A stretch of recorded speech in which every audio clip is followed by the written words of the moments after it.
Hello, it's your boy Justin. uh, we're on our 26th review for Halloween month. This is the Dungeon Dwellers podcast, where every day for Halloween month, we're reviewing comics that we feel would be good to read for the Halloween season. Um, Today we're reviewing Sandman Volume 1, Preludes and Nocturnes by Neil Gaiman. This copy I got was printed in like 2010, so the price is probably different now. But I paid like 23 bucks for it. So it's a very thick book. It took me like fucking 3 hours to read. It's a very wordy book. Um, so it's published by Vertigo, which is like basically it's like a brand of DC Comics where they release their more mature stuff, stuff that has swearing and nudity, stuff like, or even the stuff that's just too dark for their main brand, like Grant Morrison's uh, Animal Man and Doom Patrol series is published under Vertigo. So what are my thoughts on Neil Gaiman? I've never really read any of his books. I had American Gods, but I never read it because the book got damaged and I had to fucking throw it away before I had a chance to read it, unfortunately. And I've only seen I have Stardust, but I never seen it. Maybe if I find that my DVD, I'll review it for Fantasy Month, which Fantasy Month is November, where I'm gonna review fantasy movies and fantasy comic books, but I'm not gonna do a review every day, unlike with Halloween month, because I need a fucking break. I need a break. And also at the end of the month, we're gonna tally up the three best and three worst books of Halloween month. So look forward to that. I did see like Caroline, which I thought was a good movie. It's made by the people who made like Kubo, uh, the Three Strings or whatever that movie's called, and like Box Trolls. And I think they also did Paranorman. Yeah, that company, I think it's called Luminescent or some shit. I can't remember, but that company's pretty good. They put out decent animated movies. So Caroline was a good movie. It's a good movie for like kids to watch on Halloween. And like there's stuff in there for adults to enjoy too. And I thought like Keith David did a great job as the voice of that cat. So my thoughts on this comic book. Before I'll give my rating before I spoil it, but let me talk my rating and my positives and negatives before I spoil anything. But the story is basically in the 1910s during World War One. This Satanist group tries to summon death and imprison him or her. It turns out to be a her. Tries to imprison death so like nobody could die anymore on Earth. Turns out they end up capturing the Sandman, also known as Dream or Morpheus. He goes by a bunch of names. He even goes by a Martian. He's even considered a god by the Martians, where you have a cameo of Martian Manhunter. Like this takes place during the DC universe, just so you know, right? So he gets captured. They captured Dream, which is his most common name that he goes by, I guess. I just call him Sandman. They capture Sandman. They steal his shit, which is his helmet, which is very reminiscent of the engineer's helmet from the Alien series, which the engineers do have like a scene where they're in the first Alien. They didn't just show up in Prometheus out of nowhere. They were like set up. And they also took a pouch which has his hand in there and a ruby, right?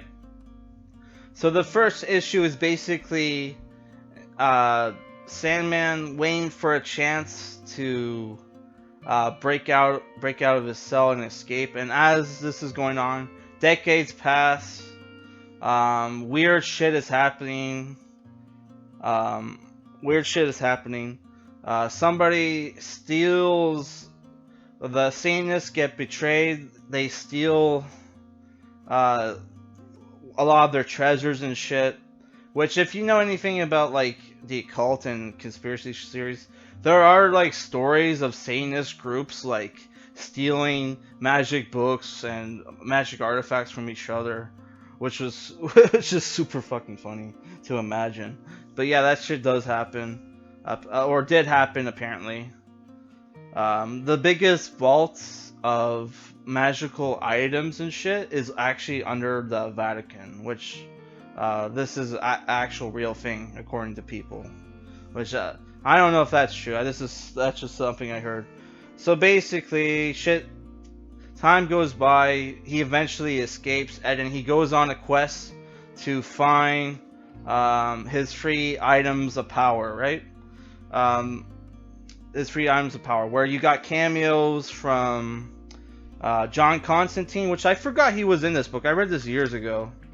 You got cameos from John Constantine, Etrigan the Demon, the original Sandman, which Sandman was a superhero character in the DC universe. He was also had a newer in a vision. Sorry, they made a new version of him in like JSA with Jeff Johns. If you ever read JSA, it's pretty good. It's pretty good. I really liked it. But check out the 90s shit, or 2000s. Yeah, who else do you have? You got Mr. Miracle shows up for one issue. They briefly mention, briefly see a scene from Justice League members like Green Lantern, Batman, Martian Manhunter, and stuff like that. So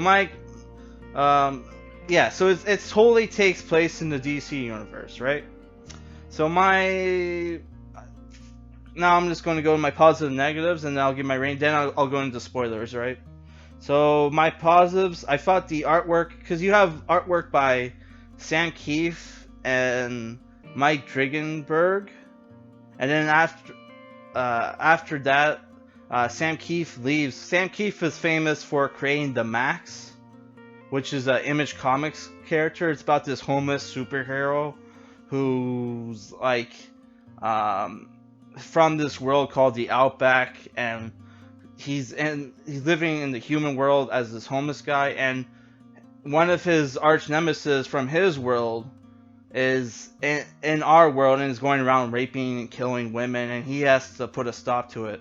So if you haven't read the Max, I would say check it out, but I think all the trades for it are out of print, so you're gonna have to either hunt that shit down and pay up the ass, or hunt down old issues. There was an MTV series which was pretty good, but each episode was like 10 minutes or some shit. I think they had it on their website, and it was on YouTube. I don't know if it's still on YouTube, but I think they still have it on MTV's website, which you can watch for free if it's still there. I don't fucking know. But yeah, Sam Keefe, I'm a fan of his artwork, though I don't know if it fits here. But and the other two guys, Malcolm Jones and Mike Dringenberg, are okay. So the artwork I thought was good. The writing is really good, but it's like, holy fuck, it takes a long ass time to read like a single issue. And there's like a lot of shit that kind of feels like, okay, does this need to be here? But I don't know, dude. So what are my critiques? I kind of don't like the whole like the whole like mixing of mythologies here is fucking confusing as fuck. But then again, that's always been a common thing in DC universes. I have this one problem where they have the original Sandman was apparently inspired while the Sandman dream, the cosmic being or whatever you want to call him, was in prison. He appeared in the superhero Sandman's dreams and inspired him to become a superhero, right? I don't like it when other writers fuck with the origins or mythos of other characters, right? And impact their origin stories and shit like that. Because that to me is kind of unless that original creator is dead, which he probably is. Though this book came out in the 80s, so he might have been still alive. I don't like that kind of thing, to be honest. Like for example, Peter David wrote this Marvel comic series called X Factor, where he took an old Marvel superhero. I think his name was Shadowstar. He was from like X Force. He brought him back and turned him gay in his new series. And apparently, I don't know if this is true or not, but Rob Liefeld, the creator of that character, the creator of the original X Force, I heard was not too happy about that. But because, unlike with Image Comics, with Marvel and DC and a bunch of other comic books, where like you have an ensemble like characters, you don't really own the rights. Any characters you create, you don't own, right? So that's probably why, in my opinion, you don't really see a lot of good talent in the main series anymore, which is why they just rip off. You see a lot of character like writers just ripping off from the mainstream comic book companies, because any fucking good like ideas, good characters, they're gonna want to use in their own books where they have all the rights and can fucking make their own money and shit like that. So that's a big problem in the comic book industry. They need to start coming up with financial incentives for people to actually want to write good stories, which I thought this was mostly good. It was a little too dark and depressing to me, even though I gave this a good rating back in the day. I never bought volume 2 or 3, because this was a bit too dark and depressing for me, honestly. And I would need to check to see which came first, Doom Patrol or this, because it just feels like it kind of ripped off from Doom Patrol, but I'm not 100% certain. Yeah, so if you want to know my rating for this, it's an 8 out of 10. But I didn't really like. There's child deaths scenes in this book. There's like a scene where like a character holds up a severed dog's head, which as a dog owner I don't really like seeing that shit. But I'm starting a lot of these horror shit I'm reviewing, horror books and movies I'm reviewing. I'm seeing a lot of shit I don't like. A lot of pet murder and shit like that. Sorry, my throat was dry. So to get into spoilers, actually there's like no really point. I only have 2 minutes left, so there's no real point into getting into spoilers. I did think the whole fight with Dr. Destiny, I don't know how good it was, because I didn't fucking remember it.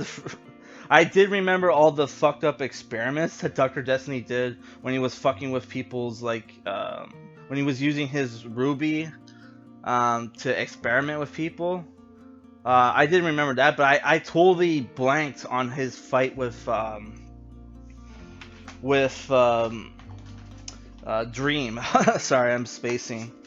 Yeah, and I would say this. There's not a lot of good fight scenes. What fight scenes there are in this book are more like mind games, and I don't really like how sadistic and fucked up the book and dark the book gets at times.